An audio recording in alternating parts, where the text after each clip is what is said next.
tal? ¿Cómo están? Qué placer acompañarles. Bienvenidos a Impacto Económico. Soy Edson Sánchez y vamos de inmediato a repasar nuestros titulares. En Ecuador, trabajadores de la estatal de Correos rechazaron el denominado plan de optimización del Ejecutivo. Están denunciando la privatización del sector y la vulneración de sus derechos laborales. Revisamos en contexto las propuestas de los impuestos a las grandes fortunas de la región para hacer frente al impacto de la pandemia del COVID-19. Y en Economía 360 le vamos a contar la caída económica que va a tener los Estados Unidos este mismo año según el Fondo Monetario Internacional.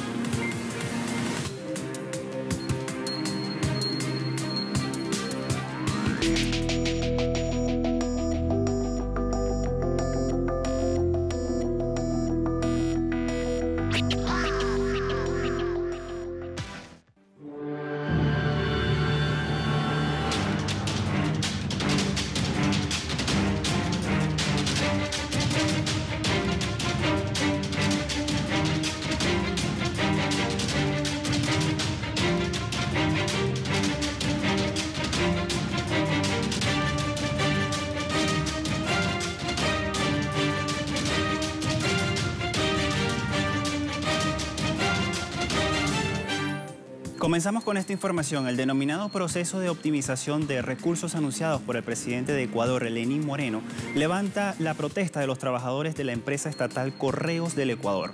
Los miembros de la fuerza laboral de la empresa pública se concentraron en los exteriores de la sede de la Corte Constitucional, todo esto para rechazar el cierre de la entidad. El exgerente de esta empresa, Javier Martínez, indica que los trabajadores se disponen a presentar una demanda por la inconstitucionalidad del decreto que implementa la clausura. El recurso se basa en que la disposición jurídica no prevé cómo va a garantizar el servicio público de correos, el cual en este momento solo es ejecutado por la entidad cuyo cierre se cuestiona. El vocero aseguró que la medida no ha sido debidamente justificada y razonó que en los últimos 5 años Correos del Ecuador generó ingresos por valor de 24 millones de dólares, al tiempo que sus gastos registraron un monto similar, por lo que la empresa no es ineficiente. Los trabajadores aseguran que se vulneran los derechos laborales de unas 900 personas y que el interés del gobierno es privatizar el sector. En Panamá, los trabajadores protestan contra la reforma del Código de Trabajo frente a la crisis sanitaria que ha provocado la COVID-19. La Central General de Trabajadores de Panamá dijo que no van a permitir la modificación del Código de Trabajo.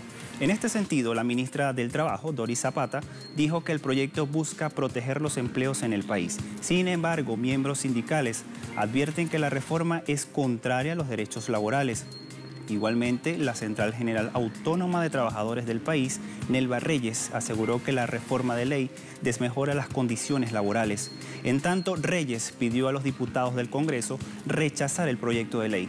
Por otra parte, los gremios están en contra de que estas empresas puedan extender la suspensión de los contratos laborales de forma mensual hasta el mes de diciembre. También rechazan la pretensión de que los trabajadores operen jornadas extraordinarias solo con el 25% único de recargo por esas horas. Y en República Dominicana cayó un 8.8% entre enero y mayo del presente año debido a la situación provocada por el coronavirus. Esto lo informa así el Banco Central de este país centroamericano. El indicador mensual de esta actividad económica correspondiente al quinto mes del presente año cayó 13.6%. Esta cifra resulta menos negativa, menos 29.8% de abril. Asimismo, las autoridades financieras prevén que la contracción registrada en abril sea el punto más crítico de la crisis actual debido a las limitaciones impuestas para controlar los efectos de la pandemia. Las actividades económicas que registraron un mayor crecimiento fueron las del sector de la salud con 12.4%, servicios financieros 10.5% y el agropecuario 5.2%. Mientras tanto, hoteles, bares y restaurantes sufrieron una caída de menos 42.6%, la construcción menos 23.2% y la minería menos 16.3%. También el transporte y el almacenamiento menos 11%.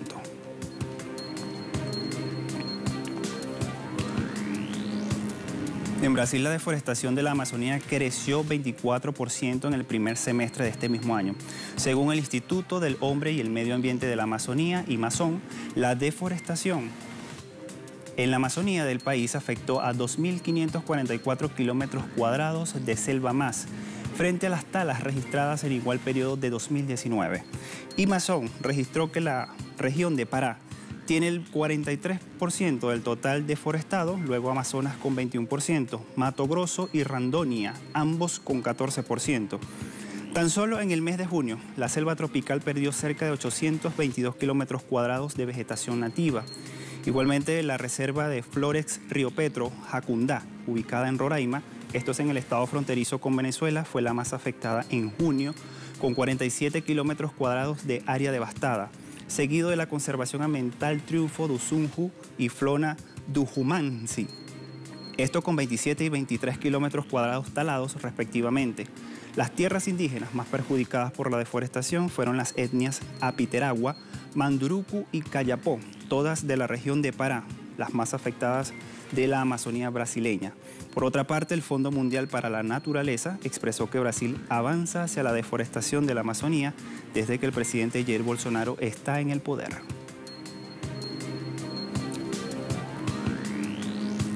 Y el presidente de México, Andrés Manuel López Obrador, anunció que los puertos y las aduanas de México serán controlados por el Ejército y la Marina para impedir el tráfico de drogas y la corrupción en el sector. Más información la titula así el medio ruso Sputnik, allí en pantalla. El presidente de México, Andrés Manuel López Obrador, informó que las secretarias de Defensa Nacional y de Marina van a tomar el control de los puertos y las aduanas. Esta noticia se va a conocer durante la presencia de López Obrador en el puerto de Manzanillo, uno de los lugares por donde entran más precursores químicos para la fabricación de las drogas sintéticas, como el fentanilo, un punto clave para las organizaciones dedicadas al narcotráfico, tal como ocurre con el Cártel Jalisco de Nueva Generación. La determinación se tomó tras una reunión de seguridad realizada en Colima y en la que participaron los secretarios de la Defensa Nacional, el secretario de la Marina, el titular de la Unidad de Inteligencia Financiera y el director de Aduanas. El sistema aduanero de México representa ingresos por 900.000 millones de pesos anuales. Esto equivale a unos 40.075 millones de dólares para este país.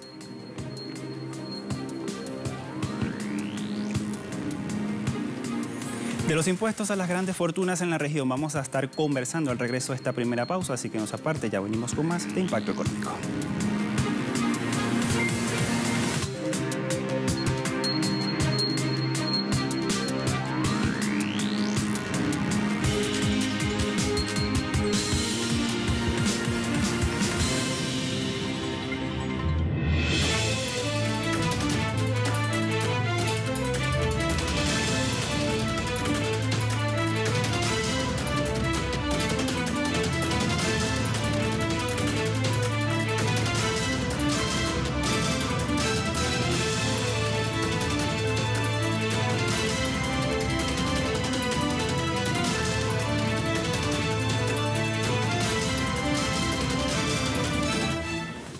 En varios países de la región de Latinoamérica han surgido la aceptación mayoritaria de un impuesto a los superricos que esté en sintonía con las demandas de más Estado en medio de esta pandemia. Así lo afirmó un estudio del Centro Estratégico Latinoamericano de Geopolítica, estamos hablando del CELAC, y fue realizado por el economista e investigador Alfredo Serrano Mancilla. Los detalles a continuación. En América Latina surgió de nuevo un sentido común y es que los superricos aporten una parte de sus colosales recursos para afrontar la crítica situación económica y social de la región.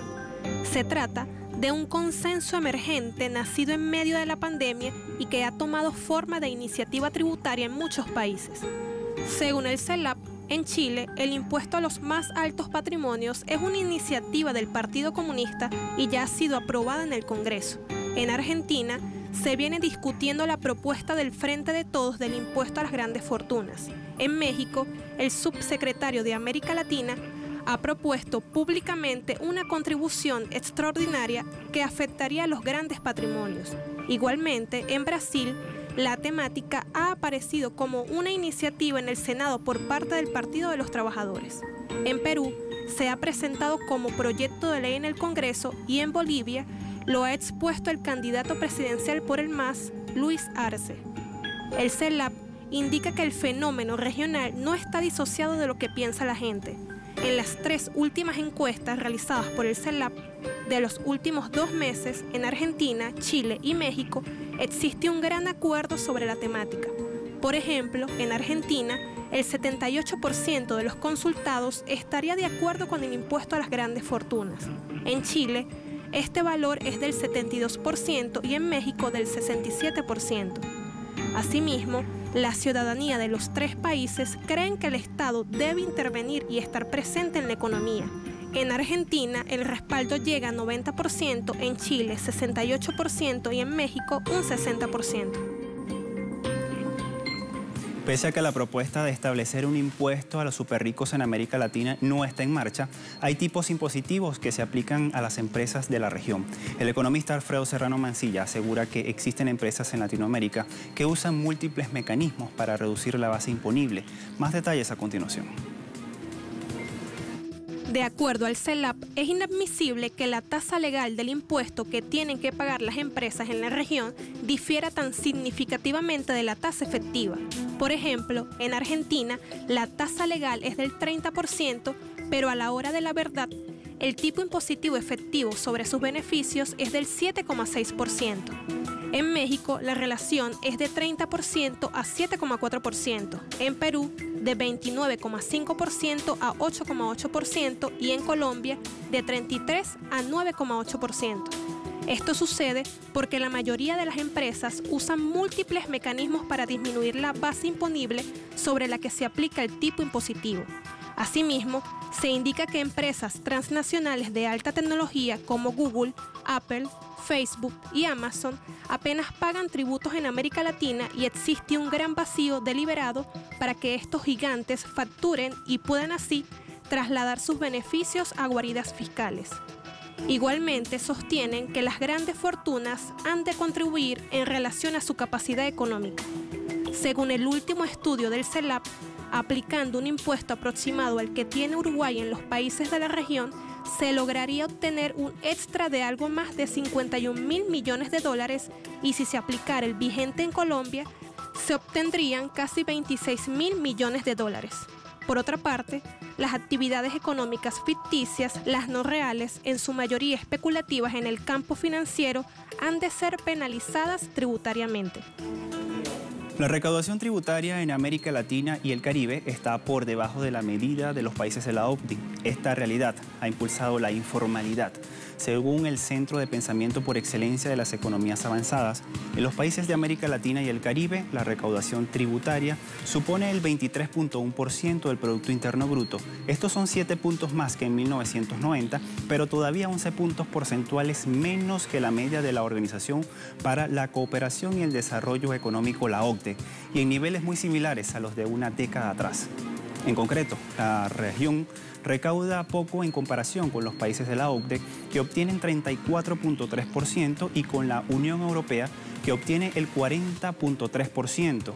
Datos de la OCDE revelan que dentro de la región latinoamericana y caribeña hay diferencias de países que recaudan menos impuestos que otros.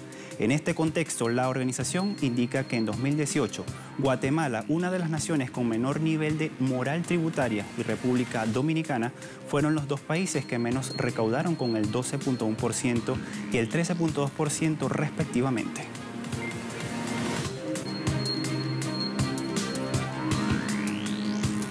Vamos a establecer una segunda pausa. Al regreso vamos a sumar más información en materia económica. Ya volvemos con más.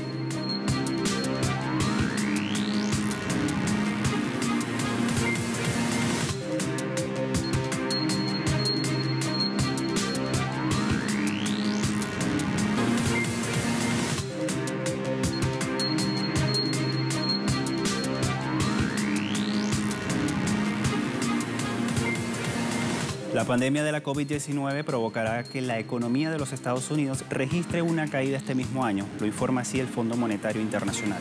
Asimismo señala que debido al coronavirus, la tasa de desempleo se situará en el 9,7% a finales de este mismo año.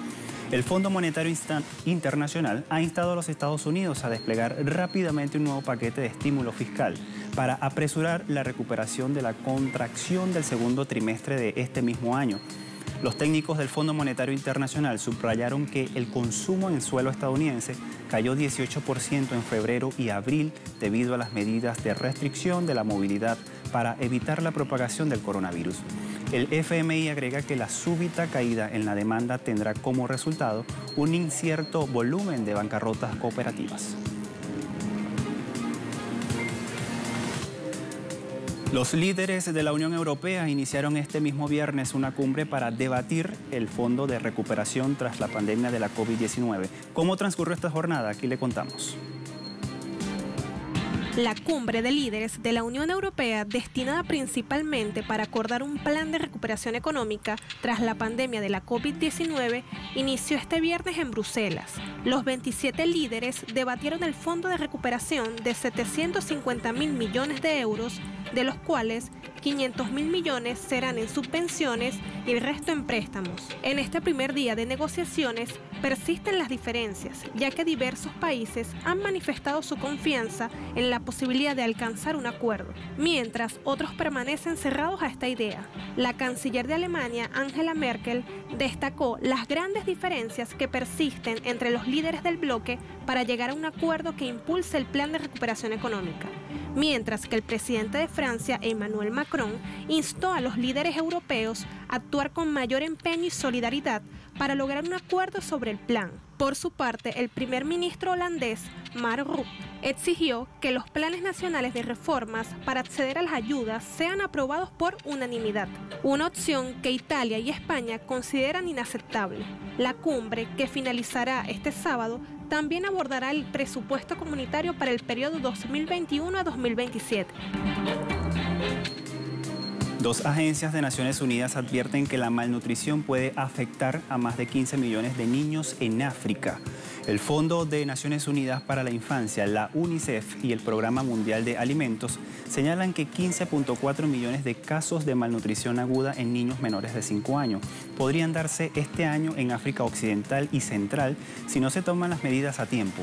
Dicha cifra representa un aumento de 20% con respecto a las estimaciones realizadas en enero de este mismo año y se debe a los efectos combinados de la inseguridad alimentaria y de la COVID-19 sobre la malnutrición aguda en 19 países de estas regiones.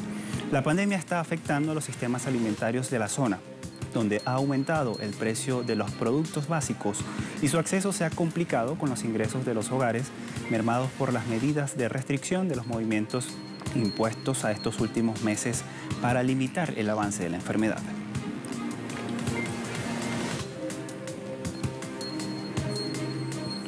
El primer ministro de Francia, Jean Castex, propuso retrasar la negociación sobre la reforma de las pensiones hasta el 2021 durante el primer encuentro celebrado en esta capital con los representantes del sector empresarial y del sindical. Castex confirmó en todo momento que la reforma se mantendría, pero ahora quiere dar más importancia a la salida de la crisis, garantizar el empleo de los franceses y combatir el acuciante desempleo.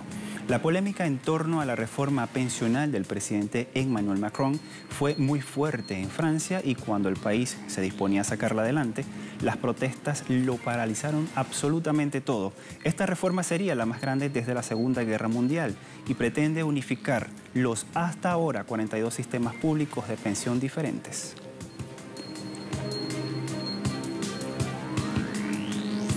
Recientes datos del Instituto Internacional de Finanzas revelan el crecimiento del endeudamiento mundial. Según la institución, la emisión total de deuda global se ubicó en un récord de 12.5 billones de dólares en el segundo trimestre, frente al promedio trimestral de 5.5 billones, tan solo esto ocurre el año pasado.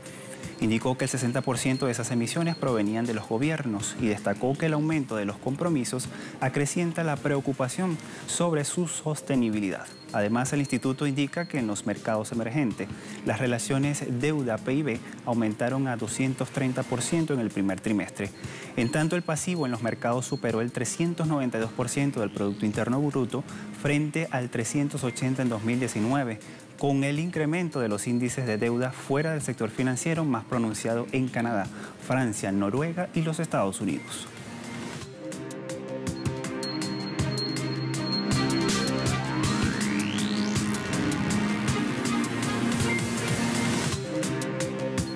Pasamos de inmediato a revisar los indicadores petroleros al cierre de la jornada de este viernes. Vamos de inmediato a ver en pantalla la relación de Texas WTI, 40.30 dólares el barril, ha perdido 1.01%. Ahora sumamos Brent de referencia en Europa, 43.23 dólares el barril, tiene una baja de 0.23%. Y por último tenemos el crudo OPEP con 43.80 dólares y tiene una baja de 0.32 centavos de dólar.